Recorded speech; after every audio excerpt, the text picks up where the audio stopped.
Bonjour, dans cette vidéo, nous allons voir comment vérifier s'il existe un lien linéaire entre deux variables quantitatives graphiquement, donc à l'aide d'un nuage de points, et ensuite en calculant différents paramètres de la corrélation linéaire de deux manières, avec les options du graphique et avec les fonctions prédéfinies d'Excel.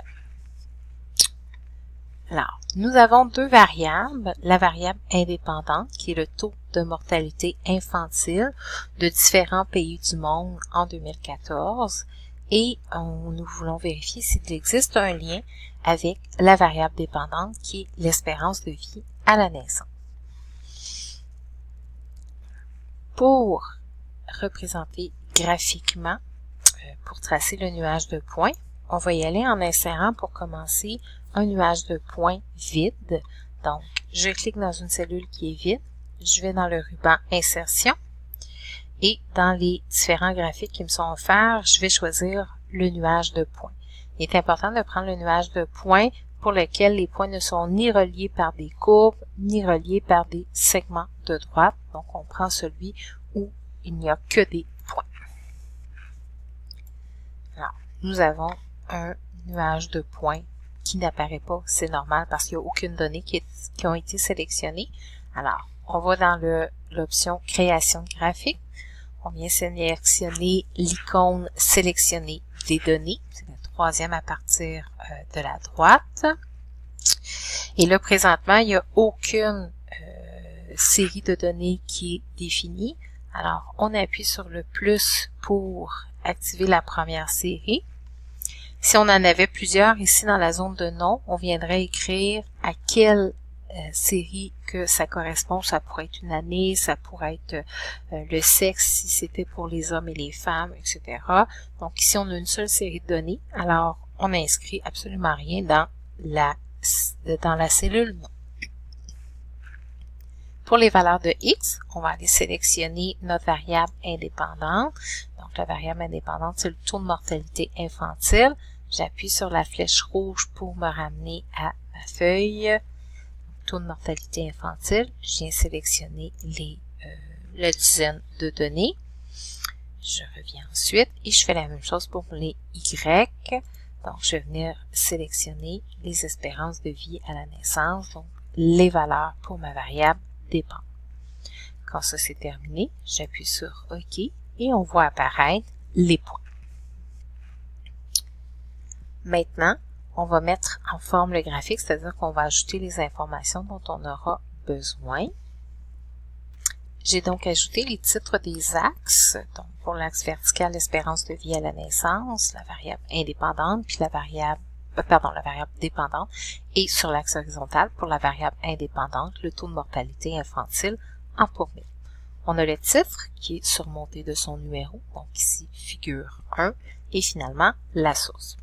Il ne reste plus qu'à ajuster un peu les axes parce qu'on voit présentement que pour l'axe vertical, il est gradué de 0 à 90, alors qu'il n'y a aucune espérance de vie à la naissance qui est en bas de 50 ans. Donc, on va simplement changer cette valeur. Donc, en activant le menu avec le bouton droit de la souris, on va chercher format de l'axe et on met notre minimum à 50. Pourrait peut-être être approprié, voilà, donc Excel a changé automatiquement les unités de mesure pour calculer par 100. Par contre, on a sur l'axe vertical des valeurs avec des décimales, donc des zéros qui sont inutiles. Donc, on descend en bas dans l'onglet Nombre, on vient afficher 0 décimal. On a un petit pépin avec l'axe horizontal. Il y a un léger bug dans Excel. Cela arrive parfois. Alors, on peut simplement faire la modification, donc revenir aux nombres normaux en activant, encore une fois, les options d'axe pour cet axe-là. Donc, le minimum est à 0. On va mettre le maximum, le taux de mortalité infantile. Oui, 100, ce serait suffisant. Et au niveau de la graduation, on y va par 10, ça va être suffisant. Et là, on voit encore les 9.0.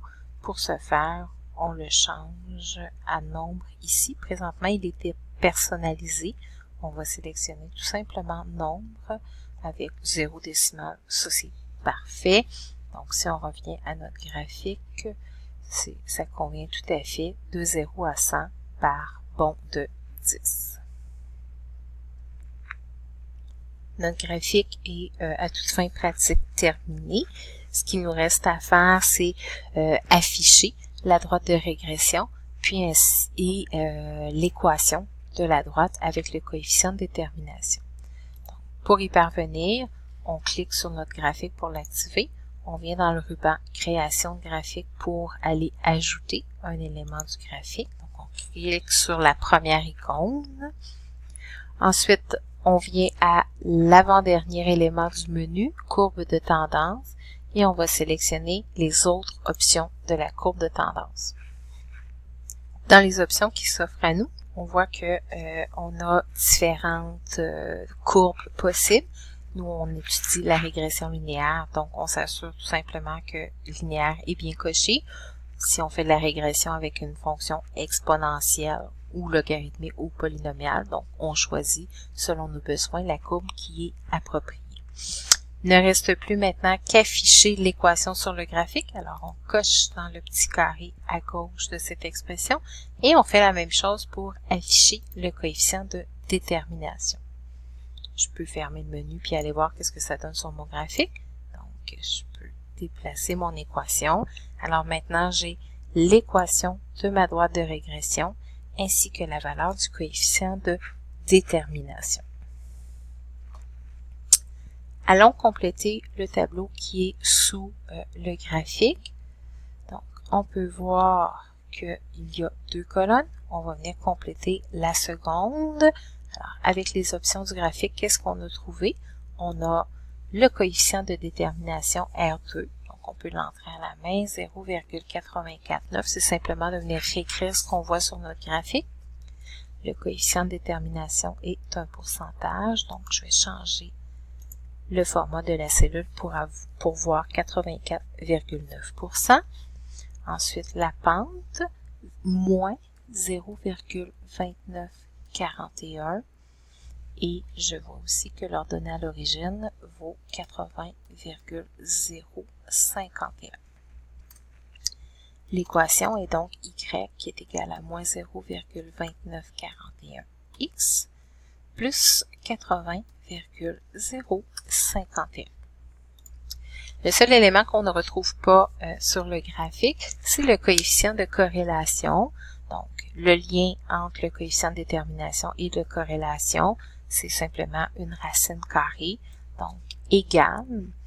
Et là, il faut que je sois prudente parce que la racine carrée va me donner une valeur positive. Et là, si on regarde attentivement le graphique, la droite étant décroissante, le R devra être négatif, donc c'est nous qui devons l'entrer à la main. Alors, la formule va être égale, on met le moins parce qu'on veut une valeur négative, et ensuite, on vient indiquer la racine, donc j'ai carrément le mot racine, et on peut cliquer dans la cellule en dessous, celle qui contient le coefficient de détermination pour avoir sa valeur.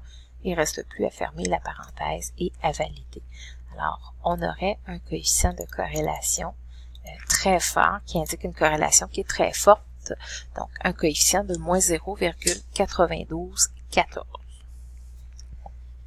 Il ne reste plus que à calculer ces paramètres en utilisant les fonctions prédéfinies d'Excel. Donc, pour les fonctions prédéfinies, pour aller les activer, je peux venir cliquer sur l'icône FX qui est ici. Alors là, apparaît un menu avec les dernières fonctions utilisées et ensuite j'ai tous. Pour le coefficient de corrélation, la fonction est carrément coefficient point corrélation. Si on observe un peu les informations qui sont demandées, on voit que c'est matrice 1 et matrice 2. Donc ça indique que peu importe si vous entrez les X et les Y ou les Y en premier, ça n'a aucune importance. Donc, insérer une fonction. Et je peux aller chercher mes X en premier pour ma matrice 1. Mes X, c'est le taux de mortalité infantile. Et pour la matrice 2, allons chercher les Y. Donc, allons-y dans un ordre logique. Quand c'est terminé, on voit que le coefficient de corrélation est identique à celui que j'avais obtenu précédemment. Donc, je vais afficher le même nombre de décimales, 4 décimales. Pour le coefficient de détermination, la pente l'ordonnée à l'origine, c'est la même chose. Il va falloir sélectionner nos x et nos y. Donc, ce qu'on peut faire, c'est qu'on peut nommer la plage. Donc, un petit rappel, on commence par sélectionner les chiffres qui nous intéressent, les cellules qui nous intéressent. Donc, on commence avec le taux de mortalité pour l'Angola de 98,8 et ça se termine avec celui du Vietnam de 17,7. Et je viens dans la zone de nom, indiquer, donc nommer ma plage. Je vais l'appeler taux, question de simplicité. Et je vais faire la même chose avec l'espérance de vie à la naissance. Donc, je sélectionne seulement les valeurs et non pas l'entête. Donc, et je vais appeler ça espérance. Je valide avec Enter quand mon nom est attribué. Alors, je peux revenir au coefficient de détermination maintenant pour le calculer. Je clique dans la cellule qui est adjacent à coefficient de détermination. J'active ma fonction.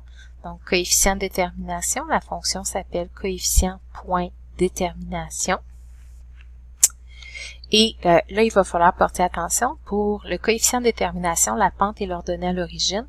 On nous indique qu'on veut avoir les Y et les X. Donc, les deux zones seront bien identifiées. Alors, il ne faut pas inverser les plages, il ne faut pas inverser les variables parce que les résultats vont être erronés.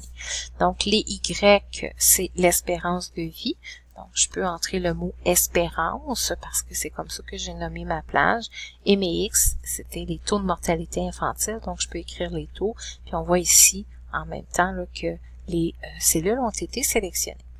Donc, terminé pour le coefficient de détermination. Je le mets en pourcent avec 2 décimales. Donc, on peut voir qu'on a obtenu la même valeur, 84,90. Je vais avec la pente maintenant. Donc, pour la pente, la fonction s'appelle pente. Voilà, elle est ici. Insérer une fonction. Et encore une fois, on me demande les Y en premier. Donc, les Y, c'est mon espérance de vie. Et le X, ce sont les taux. Puis, en terminant, un petit rappel, une autre façon aussi de procéder, quand vous connaissez le nom des fonctions, vous pouvez simplement entrer le nom de la fonction. Donc, par exemple, égal. Ordonnée à l'origine, c'est ordonnée point origine. Donc, les Y à sélectionner, espérance de vie et mes X, les taux. Voilà. Donc, on a déterminé la valeur des paramètres. On peut simplement faire un petit copier-coller pour l'équation du graphique, parce que ça va être l'équation de la droite, pardon, parce que ça va être exactement la même équation. C'est ce qui termine le résumé des utilités, des fonctions que l'on peut utiliser avec Excel pour analyser une régression linéaire.